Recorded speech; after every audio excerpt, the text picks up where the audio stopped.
In the bustling streets of Snizhina, a town in eastern Ukraine controlled by pro-Russian separatists, an unusual sight caught the attention of Associated Press journalists. Among the endless stream of military vehicles and weaponry passing through the town that day, one stood out. A Buk M1 missile launcher, a colossal piece of machinery that seemed almost out of place. As the convoy came to a brief halt, a soldier, speaking with a distinct Russian accent, approached the journalists. His message was clear: no photographs, no videos. The reporters obeyed, watching as the massive launcher rolled out of town. At the time, no one could have foreseen how significant this weapon would become in just a few hours. This is the story of MH-17, where aviation, warfare, and human tragedy converged in an unforgettable moment. Before we delve deeper into this story, let's take a moment to introduce today's sponsor, Conflict of Nations, a free online PvP strategy game where you take command of a real country in a simulated World War III. Conflict of Nations challenges you to strategize, build alliances, and fight for dominance. Lead your nation using tanks, jets, and even nuclear submarines as you battle up to 128 players in real time. Will you declare war on your neighbors or forge alliances to secure your power? Choose your strategy wisely, as games can span weeks of intense tactical decision-making. Best of all, you can play on PC or mobile, using the same account seamlessly. As a special gift, click the link in the description to receive 13,000 gold and 1 month of premium subscription for free. This exclusive offer is only available for 30 days.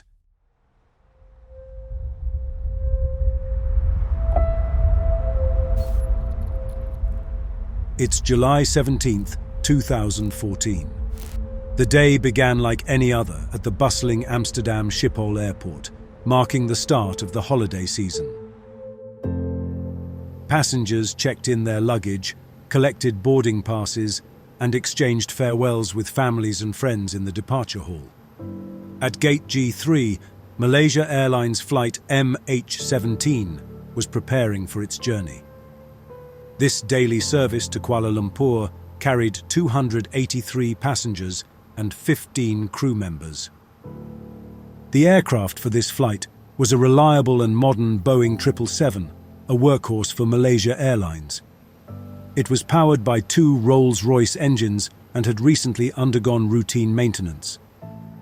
The flight crew for this long-haul journey consisted of 4 pilots, 2 captains and 2 first officers, working in shifts to ensure the flying crew remained rested and alert throughout the journey.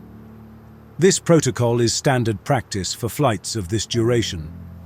Team A took control of the cockpit during the initial segment of the flight. Both teams were composed of highly experienced professionals, each with thousands of flight hours, including significant time operating the Boeing 777. In the cabin, a dedicated crew of 11 members ensured that passenger safety and comfort were prioritized throughout the journey. Among the passengers were families heading for vacations, business travelers, and a significant group of researchers traveling to an AIDS conference in Melbourne, Australia. As ground staff loaded the cargo hold, the final boarding call for the flight was announced. Inside the terminal, passengers gathered their belongings and prepared to board the aircraft. Among them, one passenger snapped a photo of the Boeing 777 waiting at the gate. Unbeknownst to the photographer, this simple snapshot would, within hours, become a piece of world news, symbolizing one of the darkest days in modern aviation history.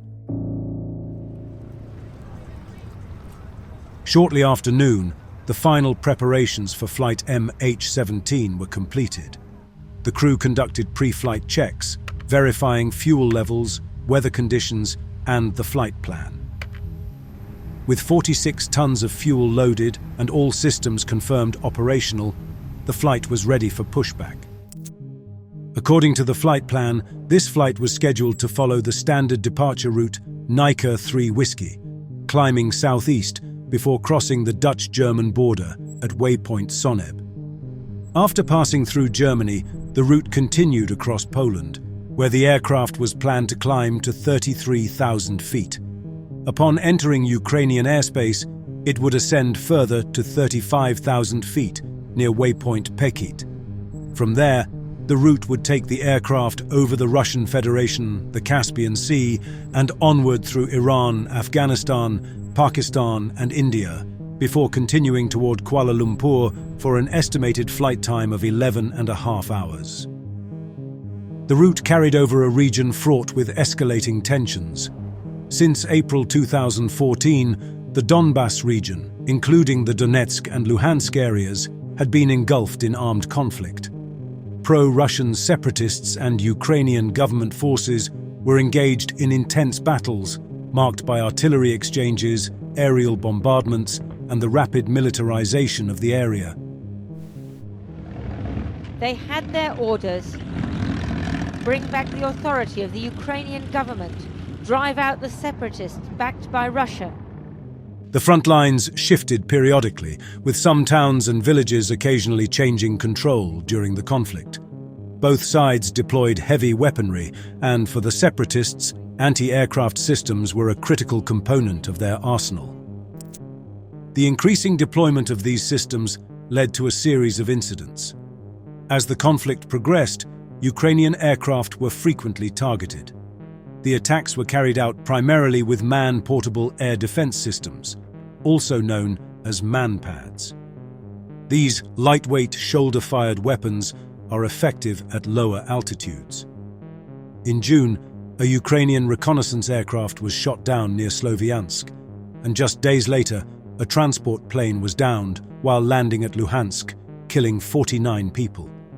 During this same period, helicopters and fighter jets were also attacked. These events revealed a clear pattern. The skies above eastern Ukraine had become increasingly unsafe. On the 14th of July, a particularly alarming incident further escalated concerns when a Ukrainian transport aircraft was shot down while flying at 6,500 meters, well above the range of typical manpads. Ukrainian authorities concluded that a more advanced weapon system had been used, possibly a modern anti-aircraft system such as the Panzer or an air-to-air missile. In response to this incident, airspace below 32,000 feet was closed. Flights above this altitude were still considered safe under international aviation guidelines. At such heights, it was believed that most surface-to-air missile systems posed no significant threat. Despite the airspace being deemed safe, many airlines, including major carriers like British Airways and Air France, chose to avoid this region of Ukraine. However, Malaysia Airlines, along with several others, continued to use the route after evaluating it as safe. But as we will soon see, these assumptions of safety would be shattered in an instant, turning an ordinary flight into an unimaginable tragedy. At 12:13 local time, the Boeing 777 taxied to runway 36 center. 18 minutes later, it lifted into the skies and began climbing southeastward on its journey to Malaysia. The aircraft flew north of Amsterdam, following the standard instrument departure route southeast toward Germany.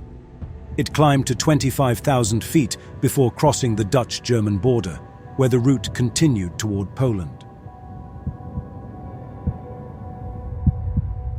The journey proceeded uneventfully in its early stages. The crew monitored the instruments, maintained communication with air traffic controllers, and received updates on weather and traffic conditions. In the cabin, passengers began to settle in. Some engaged with the in-flight entertainment system, while others read, napped, or enjoyed light refreshments served by the flight attendants. As the flight continued its journey, the aircraft flew over Poland. The plane maintained its southeastward course, entering Ukrainian skies near Lviv and heading toward its next waypoint over Dnipro. Below, the landscape shifted from European farmland to the vast plains of Eastern Europe. At 7 minutes to 3 in the afternoon, Dnipro radar made contact with the flight crew, requesting them to climb to 35,000 feet in accordance with their flight plan. The crew declined, opting to remain at flight level 330. While no specific reason was provided, they were likely trying to avoid turbulence at the higher altitude, a common operational decision. Air traffic control acknowledged the crew's choice. Around the same time, they identified a potential conflict with another Boeing 777, flying the same route at 33,000 feet and approaching MH-17 from behind. The trailing aircraft was directed to climb to flight level 350 to maintain safe separation. Minutes later, at 3 o'clock, the crew of MH-17 requested a deviation from their planned route, asking to shift 20 nautical miles north to avoid cumulonimbus clouds building along their path. Earlier weather reports for the region had warned of severe thunderstorms with large hailstones and towering cloud tops, moving north at 20 kilometers per hour. Dnipro radar granted the request, allowing the course adjustment, but instructed the crew to remain at 33,000 feet due to conflicting civilian traffic at 34,000 feet.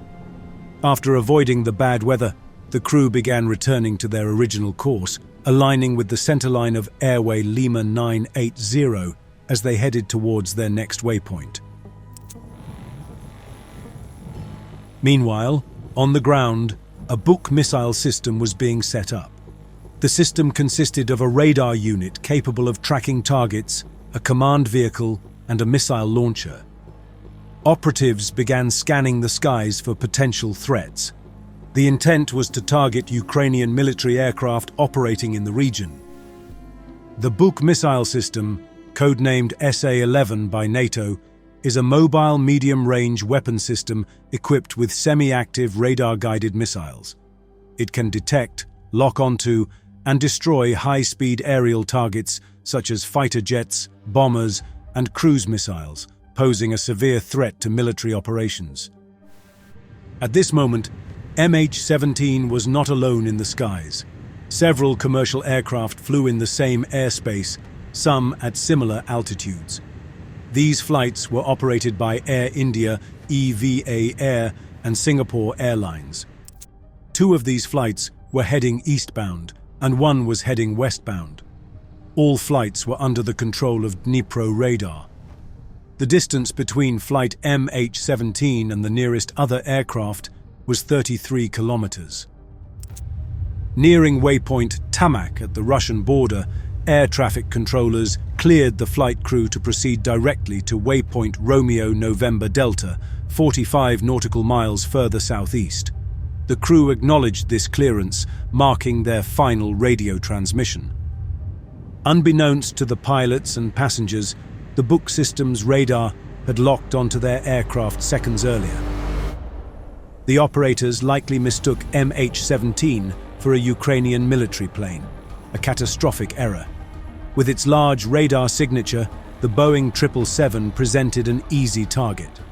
At 20 past 3 in the afternoon, a missile was launched. The rocket streaked skyward, climbing rapidly toward 33,000 feet. The Buk missile's warhead is designed to maximize destruction through fragmentation. Upon detonation, it releases a cone of high-speed shrapnel capable of penetrating the fuselage and critical systems of aircraft. This technology ensures catastrophic damage even without a direct hit. Traveling at nearly Mach 3, the missile closed the distance to its target in seconds. Guided with precision, the warhead detonated just meters from the cockpit. The explosion was devastating. The shrapnel from the missile's warhead ripped through the fuselage, instantly destroying the cockpit and killing the flight crew. The pilots had no chance to respond.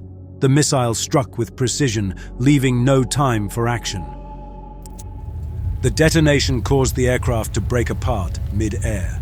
The front section, including the cockpit, detached almost immediately and began spiraling toward the ground. The cabin was violently depressurized and exposed to the harsh conditions of high altitude, freezing temperatures and near-total oxygen deprivation. Passengers would have lost consciousness almost instantly. In the fields and villages of the Donetsk region, the falling debris was seen by residents. Some described hearing a loud bang followed by streaks of smoke in the sky. Others reported objects tumbling from high above. Entire sections of the plane, including seats, luggage, and pieces of the fuselage, fell across fields in eastern Ukraine. Fire and black smoke marked the locations where larger portions of the wreckage struck the ground. The debris field extended over 50 square kilometers, making it one of the largest crash sites in aviation history. Personal belongings, aircraft parts, and human remains were scattered across this vast area, complicating efforts to understand the disaster's precise sequence. Photographs and videos taken by locals were shared on social media, showing burning debris and personal belongings lying across fields. These images quickly made their way to international news outlets, sparking widespread shock and speculation. In response, Malaysia Airlines released a tweet confirming the loss of contact with Flight MH-17. Tragically, it soon became clear that there were no survivors among the 298 people on board. The victims included 193 Dutch nationals, 43 Malaysians, 27 Australians, 12 Indonesians, 10 Britons, 4 Belgians, 4 Germans, 3 Filipinos, 1 Canadian, and 1 New Zealander. As the extent of the tragedy unfolded, separatist forces moved to secure the crash site. Armed men cordoned off areas and restricted access, making it nearly impossible for Ukrainian authorities or international observers to enter. This initial lack of access meant that crucial evidence could not be secured immediately, raising concerns about interference and the potential loss of critical information. Despite these challenges, the need for a thorough investigation remained undeniable.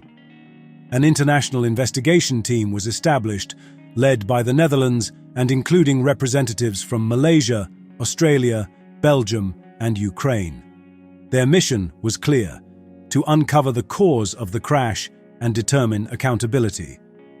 When investigators were finally granted access to the crash site weeks later, they faced immense difficulties.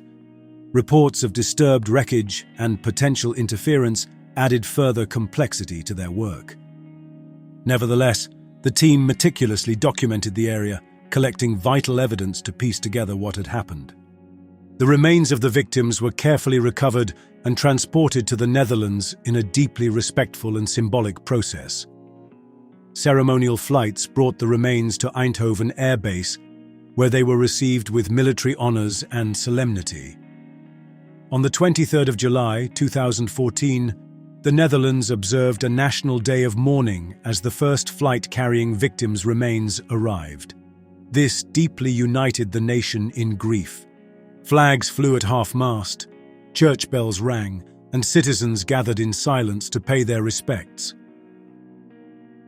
Convoys of hearses transported those lost from Eindhoven to a forensic facility in Hilversum for examination. This solemn process, which took multiple days, saw long lines of hearses making their way through the Netherlands. The sight of these convoys, accompanied by supportive citizens lining the roads, became one of the tragedy's most powerful and emotional images. The identification process was carried out with great care and respect. Hundreds of experts worked tirelessly to provide answers to the families of the victims. Using dental records, rib and bone analyses, and DNA testing, they confirmed the identities of the deceased. Out of the 298 victims, 296 were ultimately identified, offering closure to nearly all the families. Alongside the transportation of the victims, parts of the wreckage were also brought to the Netherlands. In a hangar, experts began the process of reconstructing the aircraft. By piecing together fragments of the plane, including the cockpit and fuselage, They played a crucial role in uncovering exactly what had happened on that tragic day. After months of analysis, the investigation team reached an unavoidable conclusion. Malaysia Airlines Flight MH-17 was shot down by a Boeing surface-to-air missile. Evidence of the explosion was found in the form of metal fragments embedded in the wreckage and the bodies of the crew. Further analysis uncovered additional key evidence, such as the cockpit voice recorder, which captured a sound spike lasting just 2.3 milliseconds. Signal triangulation confirmed that this sound originated outside the aircraft, moving from a position above and to the left of the cockpit, traveling from front to back.